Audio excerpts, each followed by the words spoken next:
This next house, what are you gonna do? After you look at it, you might make the comment, got a match? Know the number of an excavator that could tear it down, haul it away? Or no, there's people out in the audience that anything can be fixed, let's work with what we got. It needs jacking up, not just a little slope, we're talking major, like 1.5 feet in places. But beautiful oak floors. So you check it out. This one's going to generate a lot of comments. Please weigh in. What would you do? Tear it down or fix it up?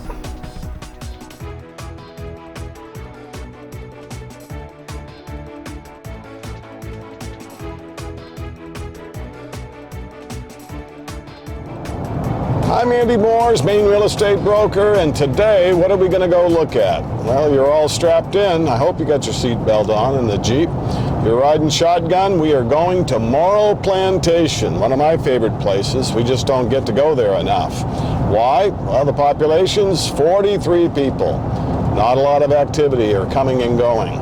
So there's 2.23 acres in Moro Plantation. It's got a little house. It's got a shed or a garage for your trail toys, snow sleds, ATVs, ice fishing gear, all that stuff you need for the outdoor recreation. And there's another 37.77 acres behind it. What's the town that extra woodlot's in? It's called T7R5. What's that name again, you ask? T7R5. Catchy, isn't it? Well, it's an unorganized township. It used to be, way back in like 1859, 1860, Rockabima Plantation, which there is a lake off Route 11, Rockabima Lake, so I'm sure that was tied into it. It used to be a mega plantation. Woo, big sounding, huh? You had what Merrill became. You had Moro Plantation, which was also a T this, R that, and T7R5, Rockabima Plantation. So they broke up the mega unorganized plantation. So unorganized, does that mean they don't know where anything is and they're just messy and not organized? No, it means uninhabited. It means not a incorporated township. They don't need to be. All they do is pay a little chunk of change, like $117 for that 37.7 acres, and that goes to the county of Aroostook. They figure out who's plowing the road or mowing the lawn at the little cemetery. Not much there. You're never going to have a Walmart or a Krispy Kreme with a drive-through window. Just ain't going to happen. So we're excited about this because it's kind of like a homestead. It's a vacation property. It is beautiful woods that is growing. In fact, there looks like a little pond that hopefully we'll be able to see with a drone flyover. And then in the back, they may have even filled in a field with a tree plantation. We'll check it out. We'll give you the full 10-cent tour of Moro Plantation in T7R5. Stay tuned. We are hightailing it down Interstate 95, 75 miles an hour, no problem, because no traffic. We're at the beginning of Interstate 95, where it connects to the Trans-Canada Highway that goes into the Atlantic Maritime provinces.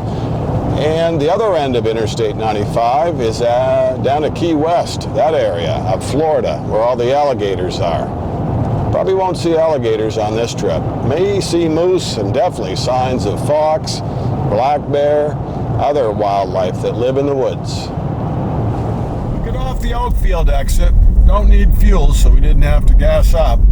We're going to cross Route 2 after looking both ways and go up Route 212, almost to the end, almost to Knowles Corner, which is close to Route 11, which is not very far south of the Allagash Wilderness Waterway or north of the north entrance to Baxter State Park. Shin Pond's nearby, Rockabima Lake. There's a lot going on. And this property's got a woodlot attached to the back of it.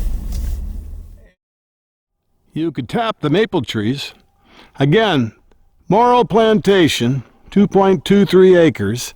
That's where the buildings are. Behind it, T7R5 for 37.77 acres.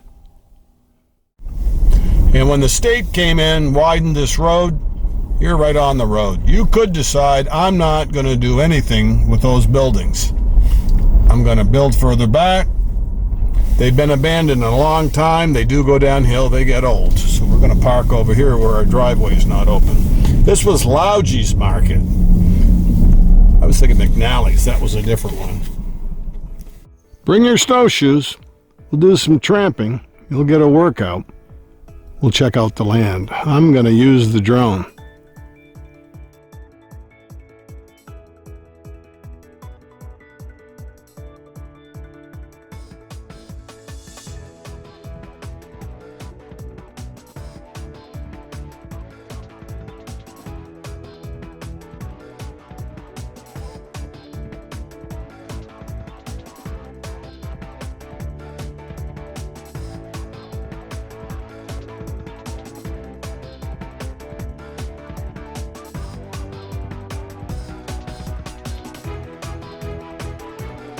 Comes my neighbor.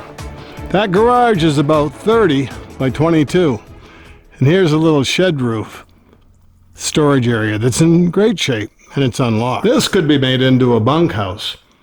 It's board and batten. It also could be slid back further into the woods so you couldn't see it from Route 212. Pressure treated, like 4x4s. This feels pretty rugged because it's not that old. Lot better shape than the house in the garage. Had satellite. It's about 30 by 20. See the little window up top? Then you've got like a little shed addition. It's all locked up, but not in very good shape.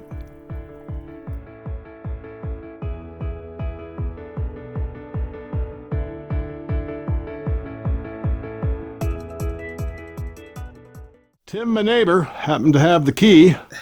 Does that floor look a little sloped to you? I haven't been drinking, but maybe it would be easier to navigate if I was. Yes, your floor obviously is losing its support. Knotty Pine Kitchen. Can't turn any more power on, but luckily these cameras are pretty light sensitive. Yeah. You can see the wood floor, but it's pitching in.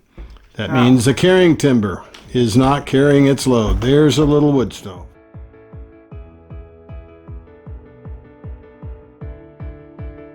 See the pull down? This would be your knotty pine kitchen. Oak floors, wood stove that's got kind of a strange, eerie tilt to it. Everything's going to the center, like there's a drain, like you're in a bathtub or a shower. But I've learned over 45 years of doing this, it's almost better to really present it in its worst light. And then if you're happy it's not as bad as you thought, you're going to be content.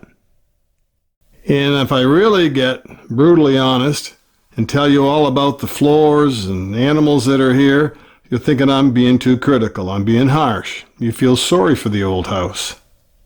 So I'll go the route. You ought to tear it down. I know, I hear people protesting.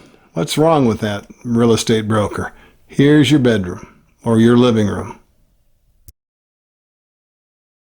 If you want 2 bedrooms, because you're going to use this as a vacation place, you just want an extra room or a den, this would be a bedroom, not a living room. How would you use it? Make comments down below. So we're going the route of you're not paying anything for the house. You decide what you do with it after you own the land in the location that is second to none. Here's your other bedroom, or your only bedroom, your bathroom with a laundry. This bedroom gets the western sun. Pretty informal, just got a drape, a curtain for the door. You're up to camp in Maine. This has got the same oak flooring. Do the appliances work okay? Plan that they don't. I'm on that same, not gonna brag up something I don't know. It's hard telling not knowing, right? Knotty pine ceilings in your bathroom. Big vanity. Exhaust fan. regular light and a fan. You got a tub and shower, a one-piece fiberglass. And this would be your washing machine. See the homemade door? It's kind of like going into the Hobbit's house. It is, a little bit. That bathroom's about 13 by 12. That's your little house, your ranch that could be a cape.